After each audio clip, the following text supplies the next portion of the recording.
sidang jemaat Tuhan yang terkasih, bersyukur atas anugerah Tuhan yang kita rasakan setiap hari, dan bersyukur juga kita bertemu kembali dalam renungan kita hari ini. Mari sidang jemaat Tuhan, jangan pernah bosan, tetap semangat, tetap bersuka cita di dalam Tuhan. Kita akan masuk dalam renungan kita, namun sebelumnya kita memuji Tuhan. Kita katakan kepada Tuhan, mahkota kehidupan.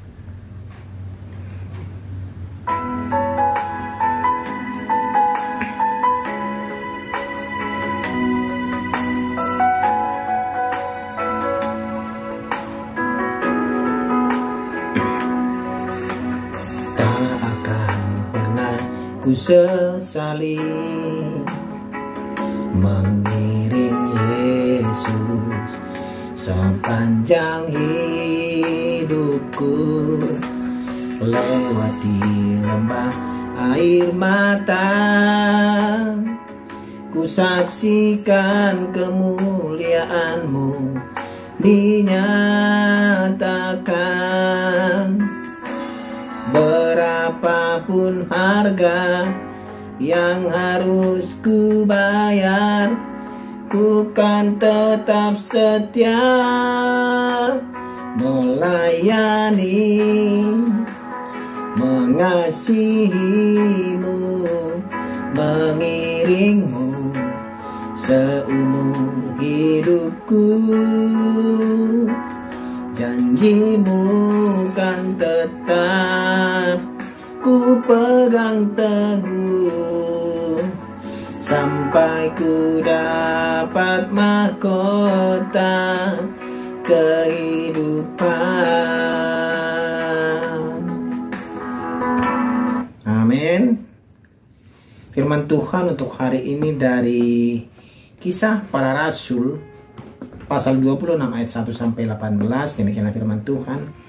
Kata Agripa kepada Paulus, engkau diberi kesempatan untuk membela diri. Paulus memberi isyarat dengan tangannya lalu memberi pembelaannya seperti berikut. Ya Raja Agripa, aku merasa berbahagia karena pada hari ini aku diperkenankan untuk memberi pertanggungan jawab di hadapanmu terhadap segala tuduhan yang diajukan orang-orang Yahudi terhadap diriku, terutama karena engkau tahu benar-benar adat istiadat dan persoalan orang Yahudi. Sebab itu aku minta kepadamu supaya engkau mendengarkan aku dengan sabar.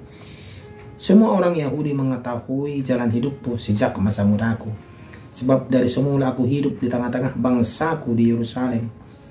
Sudah lama mereka mengenal aku, dan sekiranya mereka tahu, mereka dapat memberi kesaksian bahwa aku telah hidup sebagai orang Farisi menurut mazhab yang paling keras dalam agama kita. Dan sekarang aku harus menghadap pengadilan oleh sebab aku mengharapkan kegenapan janji yang diberikan Allah kepada nenek moyang kita dan yang dinantikan oleh kedua belas suku kita. Sementara mereka siang malam melakukan ibadahnya dengan tekun.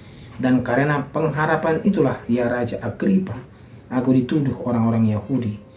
Mengapa kamu menganggap mustahil bahwa Allah membangkitkan orang mati? Bagaimanapun juga aku sendiri pernah menyangka bahwa aku harus keras bertindak menentang nama Yesus dari Nazaret. Hal itu kulakukan juga di Yerusalem. Aku bukan saja telah memasukkan banyak orang kudus ke dalam penjara setelah aku memperoleh kuasa dari imam-imam kepala, tetapi aku juga setuju jika mereka dihukum mati. Dalam rumah-rumah ibadat aku sering menyiksa mereka dan memaksanya untuk menyangkal imannya. Dan dalam amarah yang meluap-luap aku mengejar mereka, bahkan sampai ke kota-kota asing. Dan dalam keadaan demikian, ketika aku dengan kuasa penuh dan tugas dari imam-imam kepala sedang dalam perjalanan ke Damsyik, tiba-tiba ya Raja Agripa, pada tengah hari bolong aku melihat di tengah jalan itu cahaya yang lebih terang dari cahaya matahari turun dari langit meliputi aku dan teman-teman seperjalananku. Kami semua rebah ke tanah dan aku mendengar suatu suara yang mengatakan kepadaku dalam bahasa Ibrani, Saulus, Saulus, mengapa engkau menganiaya aku? Sukar bagimu menendang kegalah rangsang. Tetapi aku menjawab, siapa engkau Tuhan? Tuhan, akulah Yesus yang kau aniaya itu. Tetapi sekarang bangunlah dan berdirilah. Aku menampakkan diri kepadamu untuk menetapkan engkau menjadi pelayan dan saksi tentang segala sesuatu yang telah kau lihat daripadaku, dan tentang apa yang akan kuperlihatkan kepadamu nanti. Aku akan mengasingkan engkau dari bangsa ini dan dari bangsa-bangsa lain, dan aku akan mengutus engkau kepada mereka untuk membuka mata mereka, supaya mereka berbalik dari kegelapan kepada terang dan dari kuasa iblis kepada Allah, supaya mereka oleh iman mereka kepadaku memperoleh pengampunan dosa dan mendapat bagian dalam apa yang ditentukan untuk orang-orang yang dikuduskan. Demikian pembacaan firman Tuhan. Tema kita pada hari ini adalah belajar dari masa lalu. Sidang jemaat Tuhan terkasih, ada seorang perempuan yang lahir dari keluarga miskin. Orang tuanya bercerai. Ibunya menikah lagi dengan laki-laki yang sering memukulnya. Pada usia 5 tahun ia diperkosa oleh tetangganya. Beranjak dewasa, ia drop out dari kampus dan hamil pada usia 16 tahun. Ia memberikan bayinya untuk diadopsi. Nama perempuan itu adalah Louise Hay. Mungkin sedang jemaat Tuhan, nama ini tidak akrab di telinga kita. Mungkin kita tidak pernah dengar atau melihat artikelnya atau bukunya. Beliau ini adalah seorang motivator dan penulis buku terkenal. Bukunya terjual puluhan juta eksemplar di seluruh dunia. Ia juga terlibat dalam aktivitas kemanusiaan. Suatu kali ada yang bertanya kepadanya, apa kunci kesuksesannya? Dia mengatakan seperti ini, sedang jemaat Tuhan. Belajar dari masa lalu dan biarkan saja hiduplah hari ini. Sungguh luar biasa kata-katanya.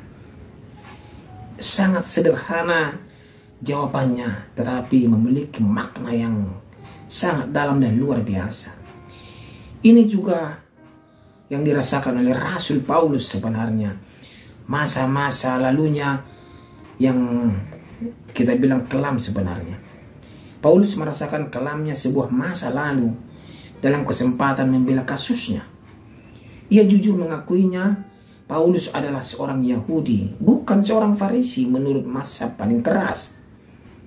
Ia banyak memenjarakan orang kudus, katanya. Ini adalah kesaksian daripada Paulus, karena Raja Agripa memberikan kesempatan kepada Paulus untuk membela diri atau memberikan kesaksian. Dalam kesempatan ia terus berterus terang bahwa Paulus dulu sering menyiksa orang Kristen di rumah ibadat. Ia memaksa mereka untuk menyangkal imannya. Inilah yang dilakukan oleh Paulus sebelum ia bertobat. Namun ketika Paulus berjumpa dengan Tuhan, waktu perjalanan menuju ke Damsyik, ia bertobat. Paulus punya pemikiran dan arah baru dalam hidupnya, sedang jemaat Tuhan. Pada akhirnya kita semua tahu siapa Paulus. Ia adalah tokoh sentral yang sangat terkenal dalam sejarah kekristenan dan peradaban dunia, sedang jemaat Tuhan. Dahulu dia sangat dibenci orang Kristen. Sekarang dia adalah pemberita Injil yang luar biasa, yang pantang menyerah. Jadi berbalik 180 derajat, jemaat Tuhan. Jelas bahwa Paulus tidak menyiksa dirinya dengan masa lalu. Ia tidak melupakannya. Dia tidak melupakan masa lalunya. Sebaliknya, sadar dengan sejarah hidupnya yang brutal dulu, yang suka membunuh, memenjarakan orang, terutama orang Kristen. Sekarang dia adalah pemberita firman. Menariknya di sini Paulus tidak pernah berusaha menyembunyikan atau menyangkal itu semua apa yang dilakukan di masa lalunya. Sebaliknya, secara jujur dan terbuka ia menerima fakta itu. Paulus berdamai dengan masa lalunya.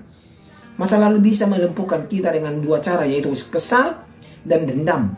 Jika tidak keluar darinya, maka yang tersisa hanyalah hati yang terluka. Kita akan dibuatnya bangkrut menjalani kehidupan kita.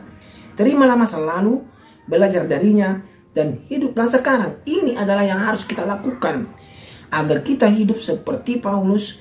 Kita tidak dikungkung oleh masa lalu yang kelam, masa lalu yang buruk, masa lalu yang menyiksa kita, tetapi kita akan bangkit Seperti Louis tadi, dia bangkit dari keterpurukannya.